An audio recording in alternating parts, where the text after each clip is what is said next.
So, ultimately, when it comes to commercial offerings and optimizing content and advertising experiences for brands, as well as to make it more engaging for consumers, there's really two different routes. When it comes to basic display advertising, we are really all about creating formats that are innovative and trying to adapt to the new tech of our industry as well.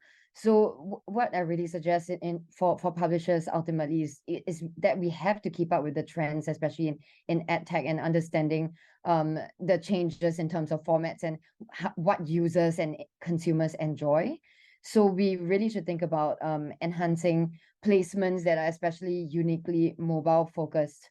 Because even at VOGUE Singapore, for example, for vogue.sg on our site, when it comes to display offerings, we specifically don't run programmatic, but we do offer a lot of 100% SOV takeovers across different sections. So it's very contextual based. And ultimately, when it comes to the banner units and formats, we do have to optimize our mobile placements because majority of our audience, over 80% of our audience, actually do consume our content through their mobile phones. And so when it comes to highest levels of like CTR and engagement, it really comes from these mobile formats. And when we work together with our brands and advertisers, it's all about advising on creative assets and coming up with seamless visuals that are less cluttered, that can be potentially interactive as well. So yeah, essentially, when it comes to basic display advertising, these are some of the considerations. But of course, for the other route, when it comes to content solutions, in optimizing content and advertising experiences here, this is really where we have to be creative, because as a publisher and from this point of view, contextual content and native storytelling is very crucial, because we're trying to tell a story through the voice of us as a brand, and also trying to promote brands through our voice and through endorsing them and their campaigns and products. So it's about, again, constantly innovating and coming up with bespoke solutions for brands and amplifying content through this direction. It's not just, again, limiting to writing, having written content and stories that are published across the site on a daily basis and featuring the latest and greatest, but how do we come up with creative content that integrates interactive elements, that utilizes digital and tech formats. And maybe an example to share again for the VOGUE Singapore point of view, it's all about integrating fashion and beauty and lifestyle with that tech element as well. So when it comes to campaigns, sometimes with brands, it's not just about producing a fashion shoot that's going to be featured across the site and in our print magazine as well, but perhaps also integrating like a QR code that our readers can scan on this page that can allow the model to pop up on your mobile phone, and you can screen grab this and post it on your IGS, for example, or even whether it's options like working together with different tech startups to produce movable images that can be placed in our microsites and our stories about a fashion or beauty collection, so that readers who are in this story can actually be even more engaged with the content, because they can press on the images and they would move to showcase the product. So there's really quite a lot of integration opportunities that can engage with audiences on a higher scale, and it's not limited to formats, just formats anymore, but it's about the storytelling and creating this kind of user journey that interacts with our audience.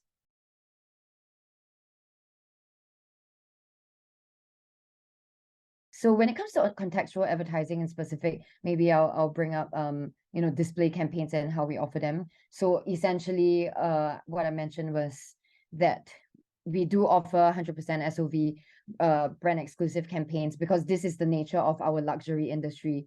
Luxury brands and advertisers do expect to have that kind of exclusivity across takeovers and display placements when they are working together with publishers like Vogue. This is, of course, to exclude, competing brands that are advertising on the page itself. So when it comes to contextual advertising, what's important and very crucial for our offerings for clients and advertisers is, having these verticals and sections and pillars on our site that align with the brand's interest, whether it's opportunities to take over the fashion section or the watches and jewelry section, but also other sections such as technology, even though that's not a direct offering from Vogue.sg itself, or like a typical section for Vogue that our readers would kind of consume. But yeah, kind of these subheaders can also be other opportunities to take over contextual advertising. And in terms of contextual advertising as well, it's also about the timeliness that I would kind of highlight, because for our industry, especially in the lifestyle and luxury world, it's all the fashion and beauty and lifestyle brands that we work with. And it's important to suggest to advertisers kind of like the peak periods and high traffic periods as well across our site that will get a lot of traction, which would be in the key fashion months in the year, and fashion seasons and fashion weeks around the world. Because for VOGUE Singapore, that's where we will be covering a lot of that kind of content in our sections and across our editorial content. So there will be a lot of footfall and millions of page views across these sections of our site. So the timeliness in like March and April, and then we have like September and October as peak periods for that we would recommend to brands. And of course, that's when they would have their launches as well. And that's when it makes sense for them to advertise in.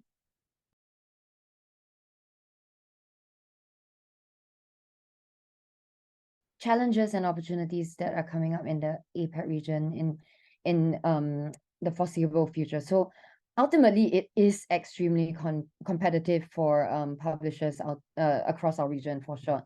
Especially in the Singapore market, it is very it is a very small industry when it's luxury and fashion and lifestyle kind of content and publishers as well. So we can't just be limited to our digital advertising formats and products nowadays per se. As publishers, it's important to expand even further nowadays, because we also almost have to operate like creative agencies for our brands and advertisers and clients at this stage, because it's all about the idea as well as the storytelling that we can offer in terms of 360-degree solutions, aside to just relying on digital formats and standard basic advertising that is pasted onto our digital site or into social media or into the print magazine itself.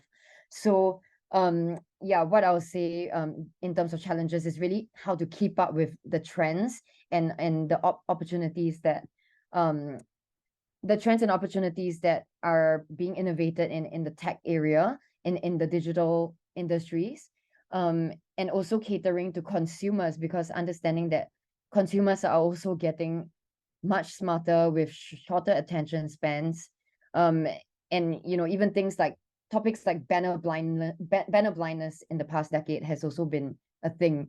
And how do we overcome that, especially when we're trying to capture like mobile eyeballs, for example. So it's really trying to in order to stand out, it really matters in terms of giving a different point of view, and also innovating in terms of providing ideas for brands and advertisers in a consultative approach.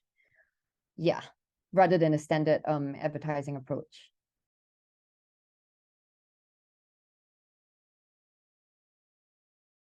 Okay, ultimately, it is very important in our industry to keep up with the trends. As I mentioned, even though it sounds like a buzzword again, but ultimately it's an ever-changing landscape and it's very volatile. We are also all very tied to, even as a publisher point of view, a lot of our key platforms and traffic drivers for the content across our site is also very reliant on social media platforms, and obviously Instagram, Facebook, and ultimately Meta and its guidelines.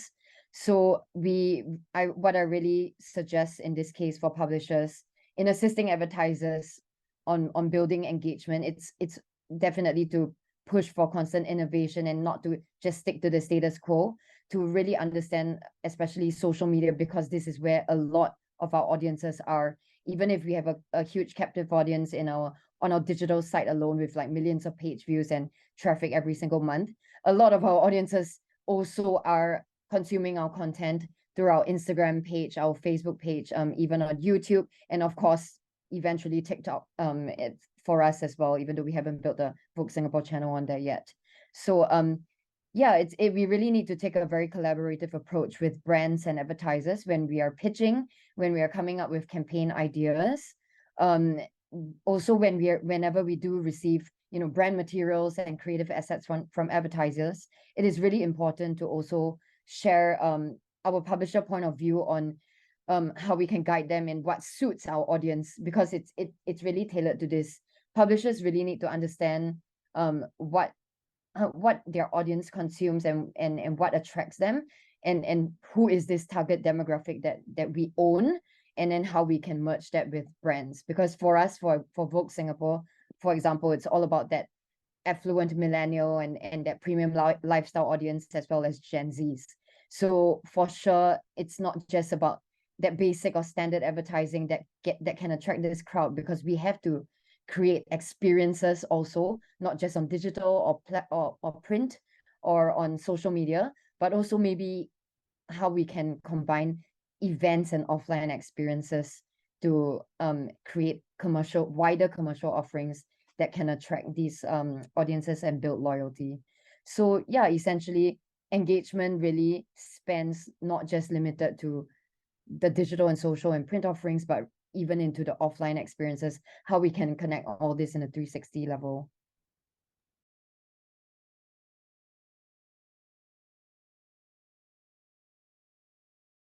Definitely looking forward to meeting a lot more people in our industry, but also outside of the industry, so that we can expand you know, further education and understanding about our Singapore landscape and scene, as well as other APAC attendees for sure. And in terms of a sneak peek into what are we talking about, I will be on the panel for the discussion about publishers and mixed revenue business models. So definitely touching on the topics that cover commercial offerings from digital to social to, you know, other opportunities as well that brands and advertisers can keep up with nowadays. So yeah, this is really a snapshot of it.